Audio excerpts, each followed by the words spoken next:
Assalamualaikum warahmatullahi wabarakatuh. Perkenalkan, saya Salsabila Zakiah Putri dengan NIM 202301140077. Pada video kali ini saya akan menjelaskan atau menjawab 4 soal ujian kompetensi AIK, yaitu nomor 4, 5, 7, dan 8.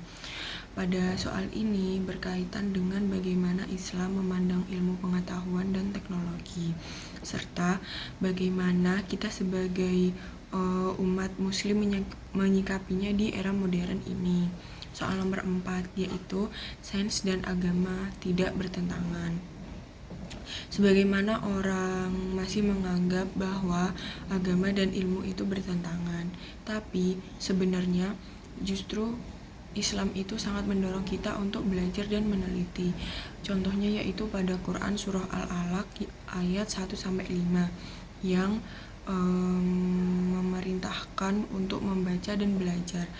Dan banyak juga ayat lain yang mengandung kata ya'kilun, yatafakarun, yang artinya mengajak berpikir. Dalam kehidupan modern muncul teknologi seperti aplikasi Al-Quran digital dan Al-Tafsir yang sangat memudahkan pemahaman agama kita. Dan ini bukti bahwa iptek itu bisa sejalan dengan Islam, asalkan tidak melanggar syariat. Sains dan agama bisa saling menguatkan.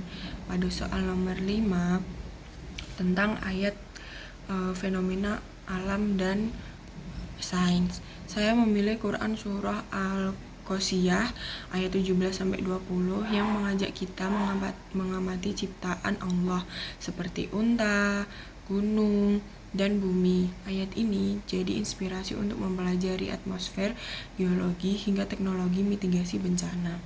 Modul AIK juga menjelaskan tentang ayat-ayat seperti ini untuk mendorong kita menggunakan akal untuk menggali ilmu dari ilmu alam. Jadi pengembangan sains justru selaras dengan perintah Al-Quran.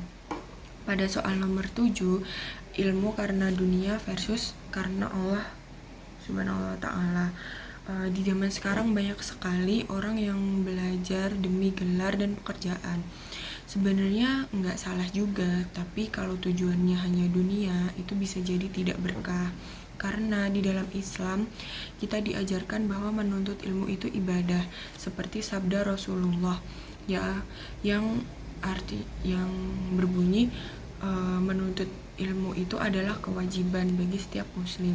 Jadi kalau niatnya karena Allah, kita akan lebih ikhlas, lebih sabar, dan fokus pada manfaat. Jadi lebih bermanfaat bukan hanya untuk diri sendiri, tetapi juga akan bermanfaat untuk orang lain juga. Pada soal terakhir nomor 8, hoax dan sikap muslim terhadap informasi. Di era digital ini banyak sekali hoax mudah tersebar. Islam sudah memberi panduan lewat Quran surah Al-Hujurat ayat 6 tentang prinsip tabayun, yaitu memeriksa kebenaran sebelum menyebarkan berita. Jadi kita harus mencari ilmu dari sumber terpercaya seperti guru, dosen, atau media resmi.